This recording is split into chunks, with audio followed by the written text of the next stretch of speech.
नमस्कार, आप देख रहे हैं तापमान लाइव। मैं प्रशांत। अभी हम पटना के बापू सभागार में हैं और यहाँ पर वैश्य एकता सम्मेलन का आयोजन किया गया है।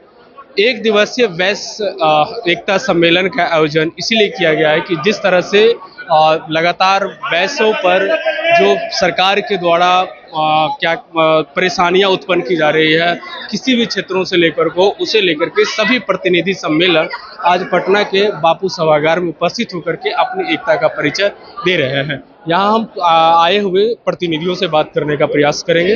कहाँ से आए हैं? सिवान से आए हैं। क्या नाम है? मैं अशोक कुमार गुप्ता, राष्ट्रीय संयोजक वैश्य विकास मंच सिवान। अशोक जी, आखिर आज प्रतिनिधि एकता का सम्मेलन कर रहे हैं, आखिर परेशानी क्यों है इस सरकार से जो आप सभी वैश्य प्रतिनिधि मिलकर के इकट्ठा हुए हैं? देखिए, वैश्य समाज देश के विकास में आर्थिक योगदान करता है, लेकिन वो सबसे ज़्यादा राजनीति में और सरकार में उपेक्षित रहता है। इसलिए हम लोग आज सरकार से मांग करते हैं कि हमारी जितनी आबादी है उतनी सत्ता में भागीदारी चाहिए। सत्ता में भागीदारी रही है तो हम अपने समाज के लोगों में जो कष्ट है उसको दूर करने का सार्थक कार्य करेंगे।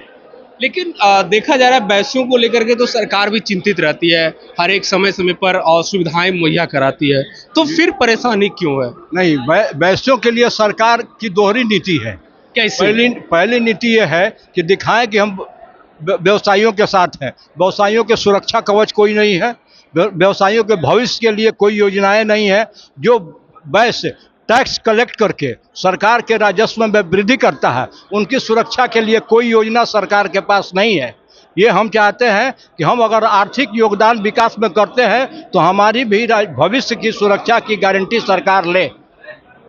आज हमारे पूरे बिहार प्रदेश से वैश्य समाज के प्रतिनिधि लोग आए हैं, जो कि पूरे भारत में 56 जातियाँ है, जो कि वैश्य का सभी जातियों को वैश्य एक एकता मंच पर जोड़ने का हम लोग काम कर रहे हैं, ताकि बिहार में और भारत में श्रवण आयोग लागू हो गया, लेकिन वैश्य समाज की जनसंख्या इतनी अच्छी है, 27% उसका बिहार में वोट है। भारत में हम समझते हैं कि 30% उसकी वोटिंग है और उसको अभी तक आयोग का गठन नहीं किया गया।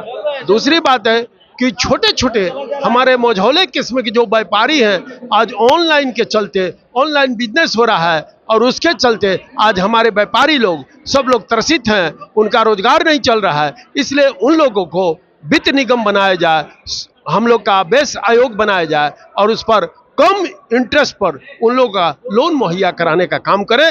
मैं भारत सरकार से और बिहार सरकार से यह मांग करना चाहता हूं। साथ ही साथ हम लोग के विधानसभा में, लोकसभा में, राज्यसभा में, विधान परिषद में अधिक से अधिक प्रतिनिधित्व मिले, हम यही कामना करना चाहता हूं और अपने सरकार से, विरोधी दल से, लोगों से मांग करना चाहता हूं।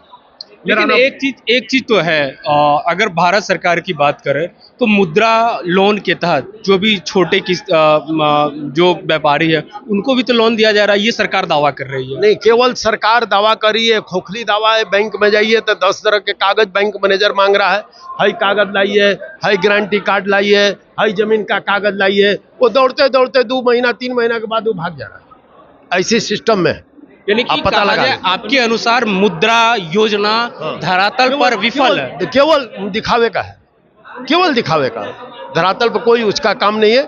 आप किसी भी जो कि मुद्रा लोन के तहत लोन लेना चाहते हैं उनसे जाके पूछिए तो निश्चित बताएगा कि उनके गारंटी चाहिए, मकान का गारंटी चाहिए, दुकान का गारंटी चाहिए, उसको कुछ गारंटी चाहिए तभी वो लोन मिल रहा है, अन्यथा नहीं मिल रहा है। गरीबों के लिए मिल कहाँ रहा है, लोन नहीं मिल रहा है।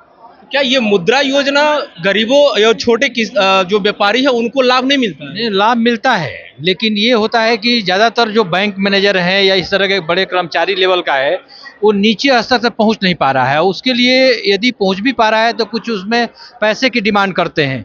तो जो गरीब व्यापारी है वो सोचता है कि हम इतना पैसा दे देंगे तो मेरा बचेगा क्या।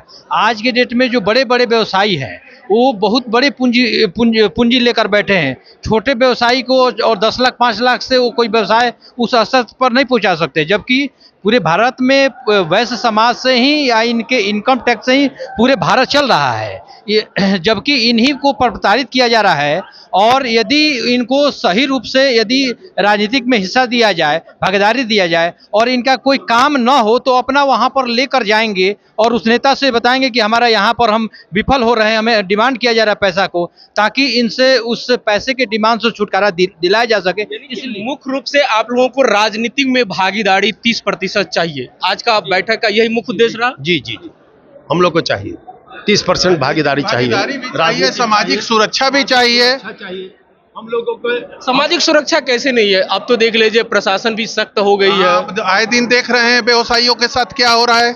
सारे सबसे ज्यादा व्यवसायी वैश्य समाज से हैं, उनका क्या क्या हाल हो रहा है। कहीं लूट हो रहा है, डकैती हो रहा है, हत्या हो रहा है। जंगल राज की लोग संज्ञा देते हैं, महाजंगल राज लगा हुआ है।